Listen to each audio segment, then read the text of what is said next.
Hey everyone, Museo from the future here. Just wanted to give y'all a little bit of a heads up. Cord's audio did get corrupted for this episode, but we also had a lot of good talking points, so we still wanted to upload something. Also, we missed last week, and so that was the whole thing. Sorry about that. Me and Cord had exams, and there was other life complications, so that's why that didn't happen. But we kind of just jumped straight into the news on this one. It's me and Noc, and yeah, it's just sort of abrupt, and I just wanted to give y'all a little heads up on what's going on. Anyways, thank you. I hope you enjoy the episode. Bye-bye.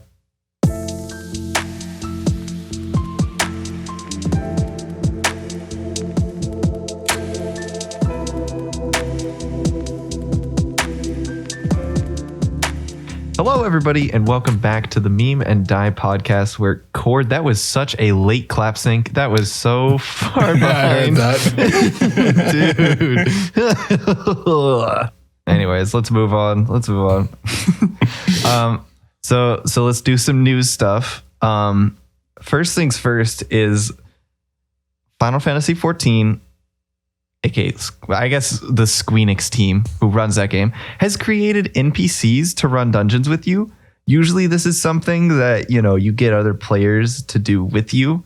You don't have to play with like just your friends. It can queue you with random people.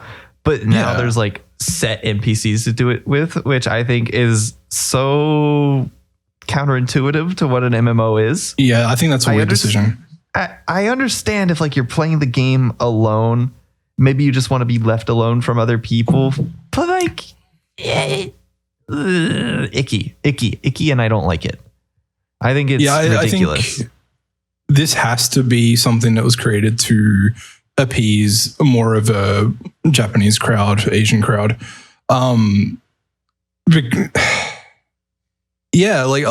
Usually the systems that queue you with random players is generally decent enough, but at the same time, I can understand people who don't want to, even through an online game, want to deal with like the social interaction, because sometimes it is annoying to play with randoms who fuck things up. You definitely got a lot of that shit when I was playing WoW. I am the random who messes things up. So I kind of understand that. But at the same time, I think that's part of like why you play an MMO. Like that's kind of like to be expected. Yeah. Like that's part of the fun of it. Maybe not the fun of it if you're getting at this point, you're not playing an MMO, you're playing a single player game with bots. Yeah. And also the bots are like not good. They're nice. Only the like required level that you have to be in order to go into the dungeon. So they're not really that good at higher level. Oh shit! At least as far as I've seen. Maybe that does change whenever you get higher level. But I was working with some level 25 bots when I was like level 30 something, and I was like, I don't want to do that. And so so you tried this out? Yeah, I did. Well, no, I didn't actually go into the dungeon. I just saw that it was a thing. Also, okay. A very specific thing, but whenever you're running a main storyline quest and you have to go into a dungeon, it like puts a little emblem by the option to play with the bots. So it like makes you think that you have to play with the bots. But I cleared a dungeon for a storyline quest with friends, and it worked perfectly fine. Like I cleared the quest, it was fine. So it's kind of like I don't know, I don't like it. I think they could have done it a little bit better. It does like cut down on queue times, but sure. I don't like it. I mean, if you're playing with bots, there should be no queue time. Well, yeah, but I mean, like if you're wanting to queue with people and nobody's showing up for like, say, healer role or something, they can just put a bot in. It'll cut it down. I don't play healer enough. Yeah, true. Well, there's also only like 2 healer classes. When I played WoW, I always played healer, and I fucking loved it because it was so easy to get dungeons, and I was so fucking good at it. Shorter queue times, better loot, usually because the group is like, oh, you did so much work, you healed us all, you kept us alive, we're so thankful, so you get the best stuff. I've never experienced that. Really? not in WoW. Huh. Well.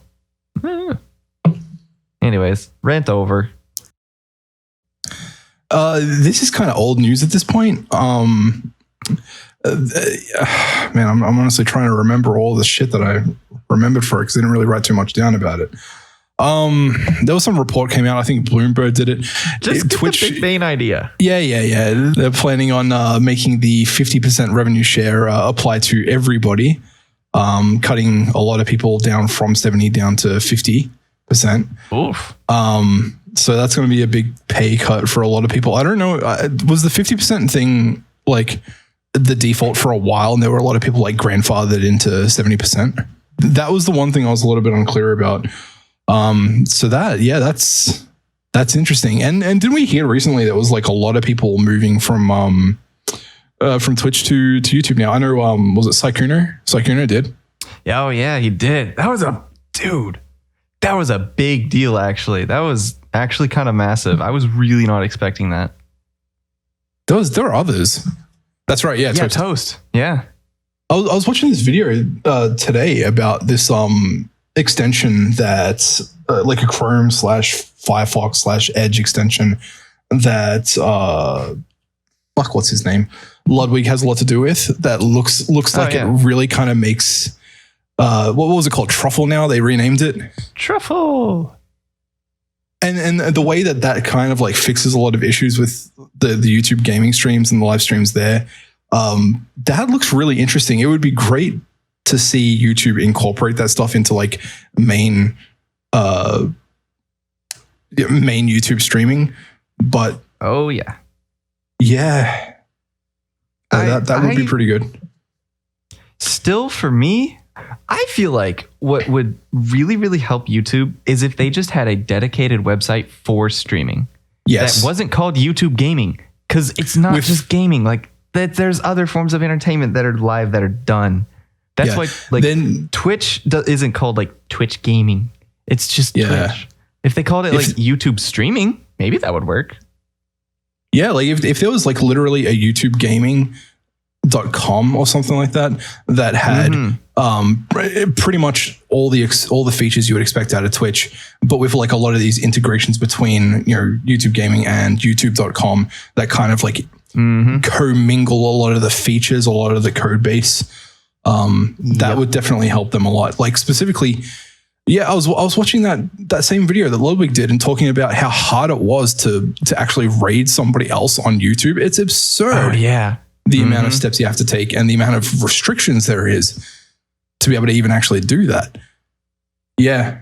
I can see why YouTube did that, because you don't just want random people raiding you out of the blue, because that is annoying. But that's also one of the things that helps community building on Twitch. It is. I agree. Yeah. I can see them getting random raids from people is a lot of fun. Yeah, right. And raiding random people is fun. I remember I randomly raided this one Mario 64 speedrunner just randomly this one time on New Year's Day. I was streaming with Green. I was co-streaming, and we raided this guy, and we just watched him play for like hours on end. And he was like, "Oh my gosh, I hope you guys are having like a great New Year's." And blah, blah, blah, blah. He was like, "If I hit my PB, then I'll do this something." And then I was like, "Oh, cool! Like this is fun. I like this." And we like gave him an audience, and so it was like we were gassing him up. It was fun. Yeah, that's the kind of shit you just don't see with YouTube gaming right now. That culture is just not there. Nope. But yeah, like going back to that Twitch report, one of the things that actually interested me, because this was an issue that kind of affected me a lot, was that they were potentially planning on ending the streaming exclusivity, in that you can't stream on Twitch and YouTube at the same time if you're like an affiliate or a partner. There was talk of them ending that exclusivity so that you could do that. I thought that was already a thing, but I guess not? Question mark. Yeah, like I used to do that with some of my streams. Now I don't care anymore, but I could do it.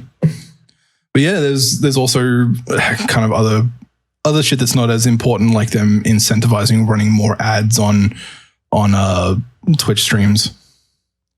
Essentially they're just trying to appease Papa Bezos and getting more money by cutting down their expenditures, by giving money to streamers and trying to get people to run more ads so that they can actually make more ad money.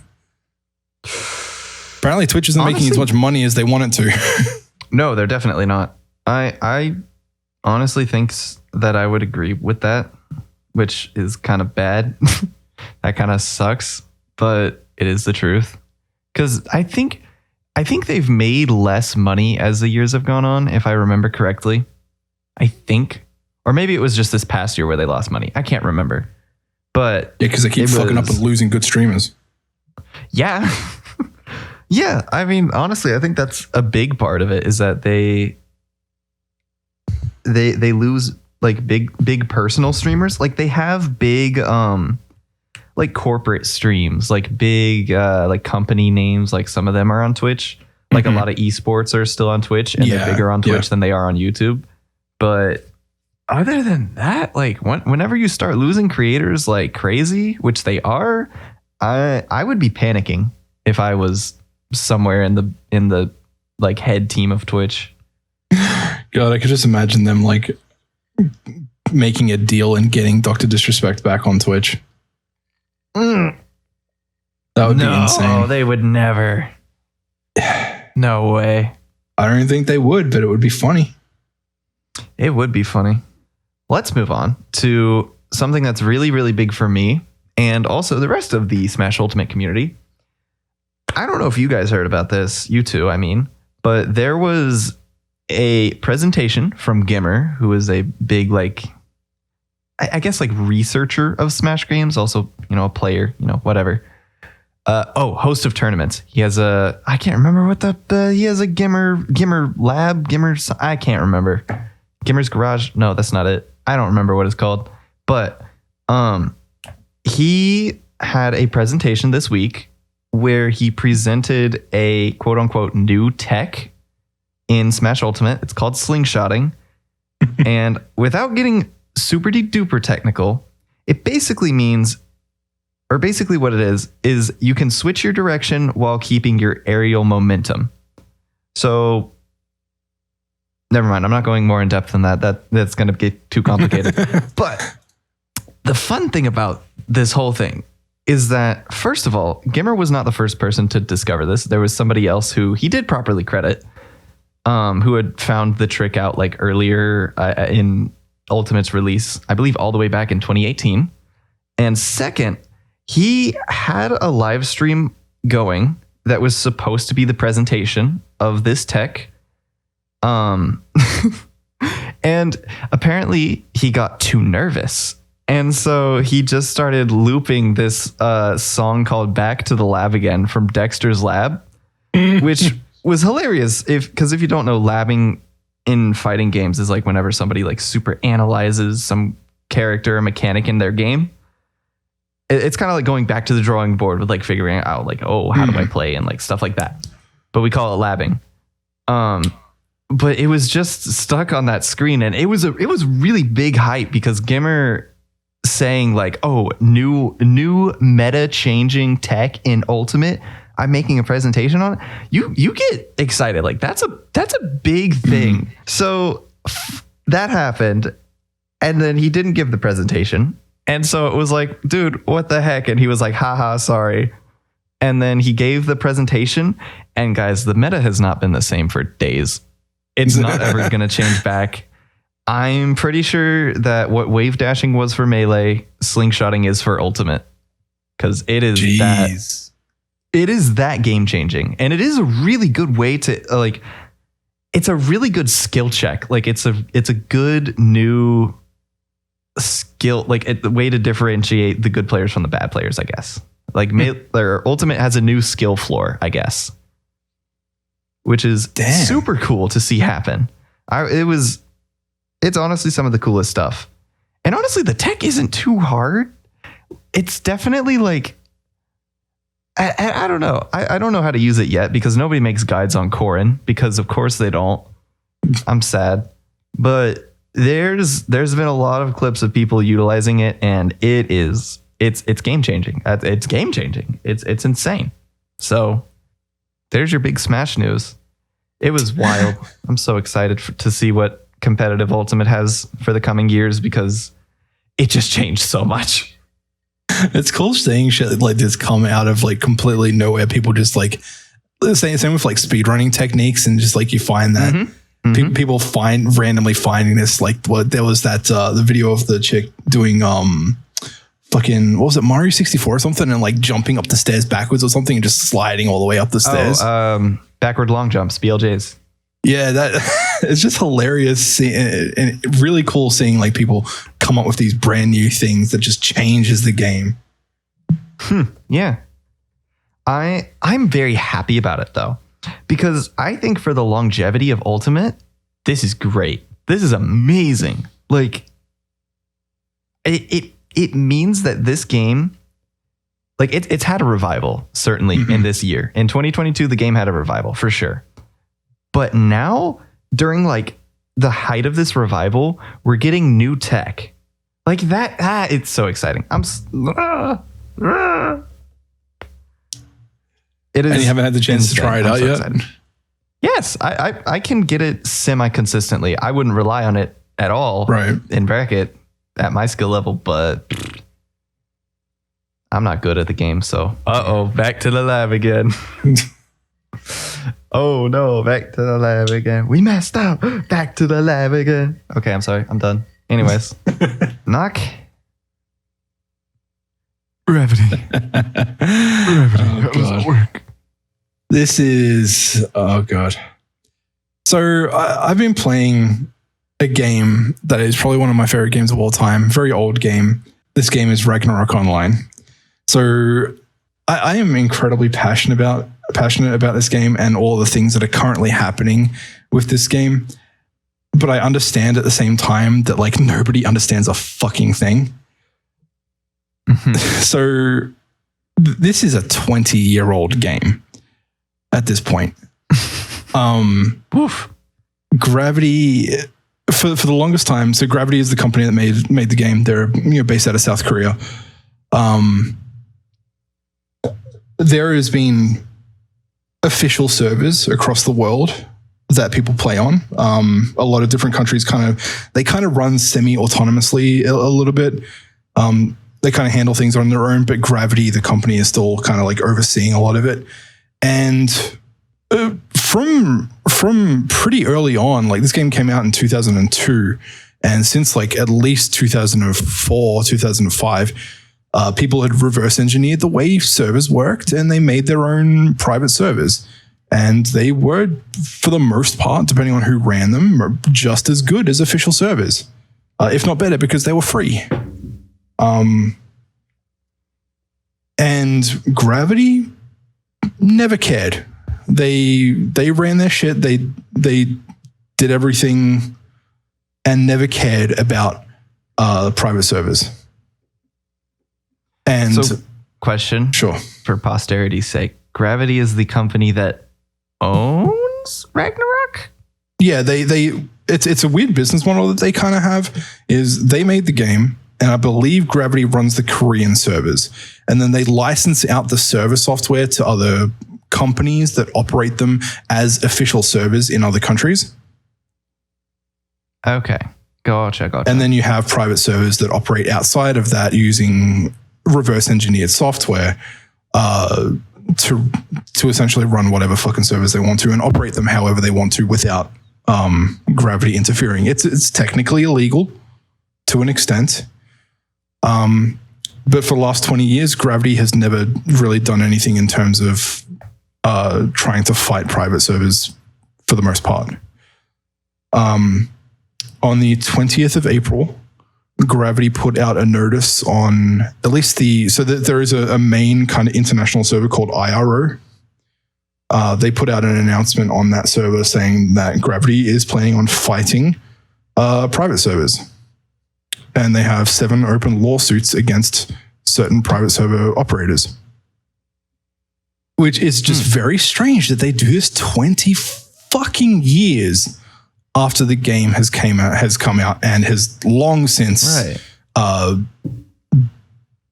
been a popular MMO.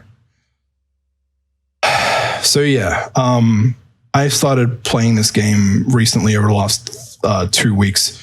Turns out a very good friend of mine also started playing it, and I had no idea that he was. And we were talking about this like last episode or the episode before about my wanting to for the purpose of preservation, keep a copy of the server software and a client so that I could like spin it up and run it on my own. And I did that, and it's a good thing that I did, because with what I'm going to start talking about later, private servers might not really exist much in the future. Maybe. Uh-oh. So, like I said, Gravity sends 7 open lawsuits against certain server operators. One of the biggest. Sorry, go on. Are the server operators within their legal rights to do this, or is it technically illegal? So reverse engineering is legal. Okay.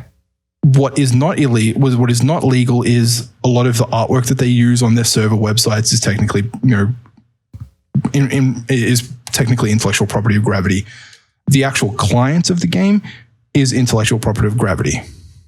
So, they can run their server, but people need a client to connect to it. And if they're giving out a client that's modified to connect to their private server, that is technically them taking Gravity's intellectual property. So, yeah. I guess that makes sense. Yeah. But that is sad to hear. So, Talon RO, which is one of the bigger private servers, straight up fucking called it quits. When this happened, they said, yep, we're closing. Sorry. See you guys. Can you blame them, though? No. That's some legal trouble that I would not want to get into. What's weird is that for the most part, you would assume that the company is well within their rights to do this. One of the servers, Rebirth RO, they hired an attorney to look over all of their stuff to see whether or not they are in their rights. Because as far as I can tell, there is a way for them to operate. At least just from my understanding, there is a way for them to operate within the law.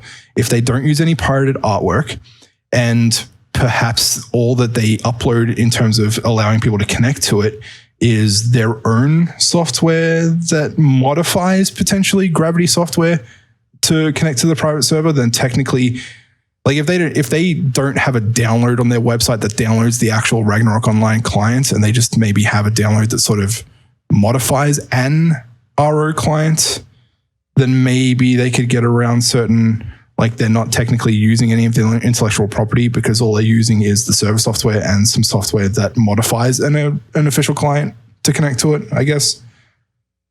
Maybe that's possible. I don't know. One of the biggest... This sounds like a legal kerfuffle. Yeah. One of the bigger servers, Nova RO, pretty much said, fuck you guys, we'll see you in court. And they lawyered up. Who knows whether or not they're going to win.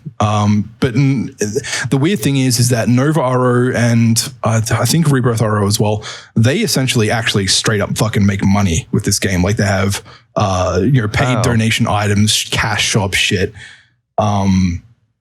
So it makes sense for Gravity to go after these servers specifically.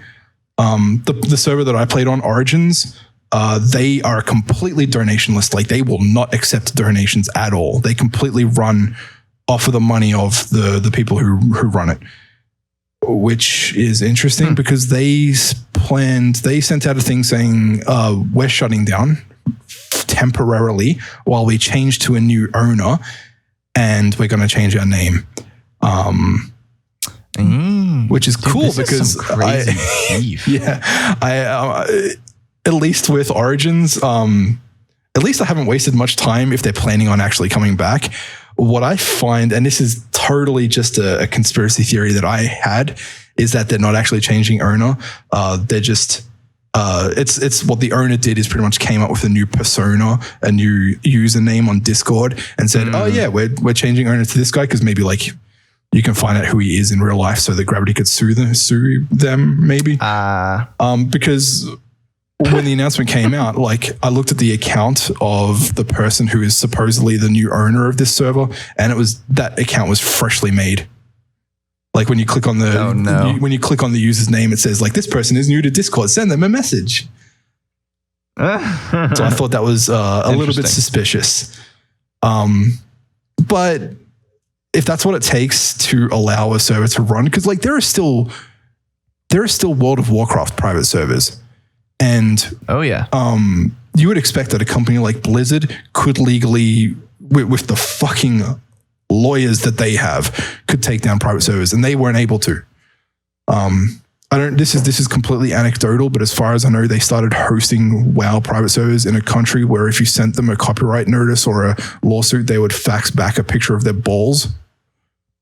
That was just something that I heard somebody say, and I thought it was hilarious. It was like some weird country that you can't even pronounce. I know I'm taking up a lot of time with this topic, so I'll try to wrap it up. That's fine. I'm incredibly passionate about this game because this is like literally my favorite game of all time. I can tell. So one of the reasons why private servers are a massive, massive deal is that the game, at least in terms of the way that I play it, the servers that I play on, that game doesn't essentially exist anymore.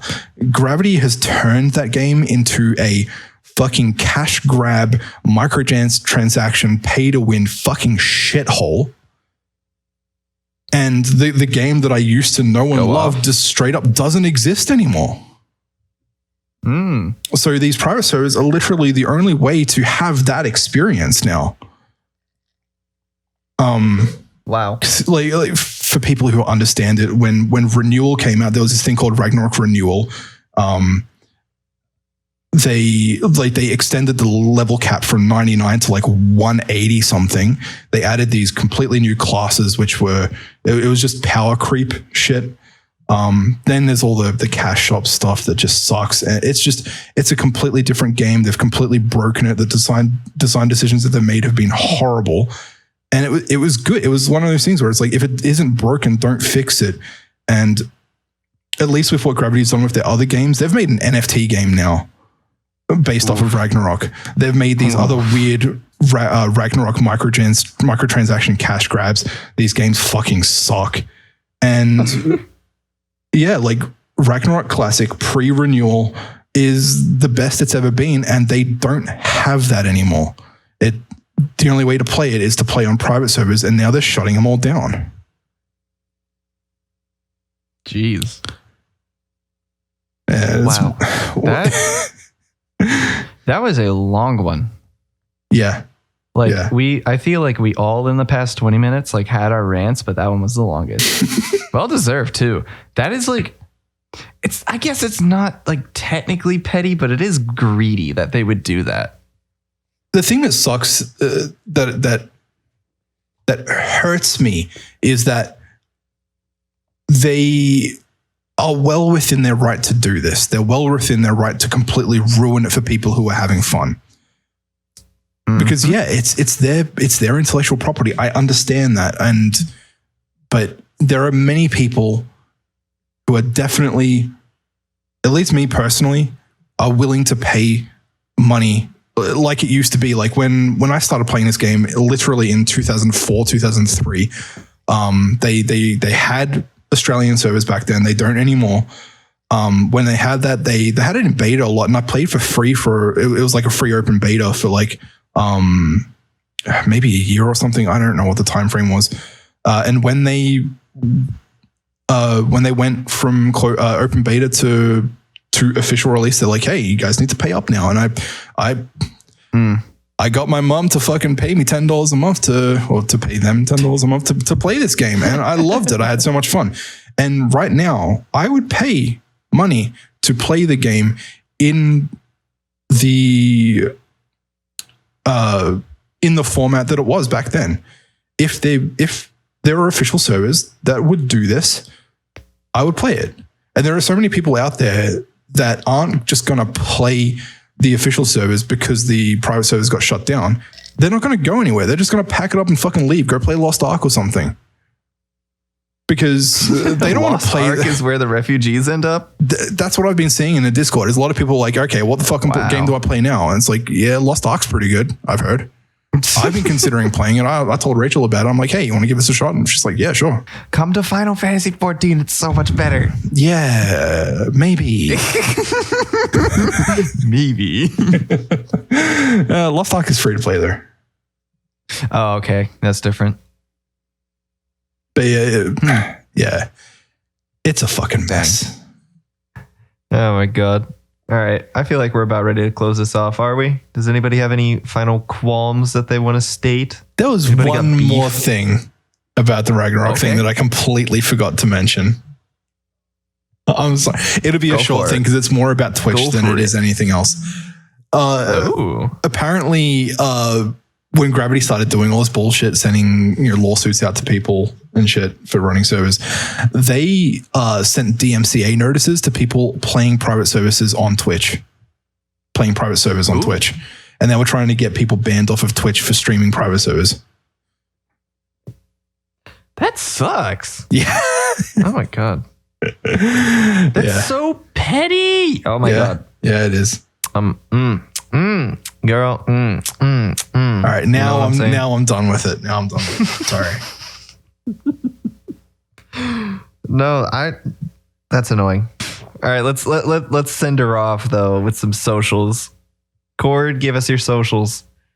Cord_gamer on Twitch, Twitter, and OnlyFans. You got it, dude. You gotta start promoting the OnlyFans. Yeah, man, that's where the real money is. How about you, Noc? I am on Twitch at twitch.tv/NOCV, Spotify, NOC.V. He said the dot. He did say it. He's always gonna say it. Hey, you guys should also check him out on Spotify. It's Noc.V. He didn't want to say it himself because Cord bullies him about it, but I'm here to save the day. I'm embracing also, it at this point. If you haven't seen Noc do a live DJ set on Twitch every Thursday, dude, you're missing out. He's been killing it like the last 3 or 4 sets, like really hard. He's been like mixing things up, trying new stuff, and it's been super fun to listen to. So you're missing out if you're not there. There's actually going to be a live IRL set sometime soon, and I don't know if I can talk about it yet. It hasn't been completely announced yet, but I know it's being announced very soon. But yeah, if you live in the Chicago area, keep an eye out. Ooh, okay, let's go. All right, what are your socials, man? My socials are at It's Museo on Twitter, and on Twitch, I am Musio_MUZI0H_. Anyways, that's all that we have for you guys this week. Tune in next time, and we love you. Bye-bye. See ya.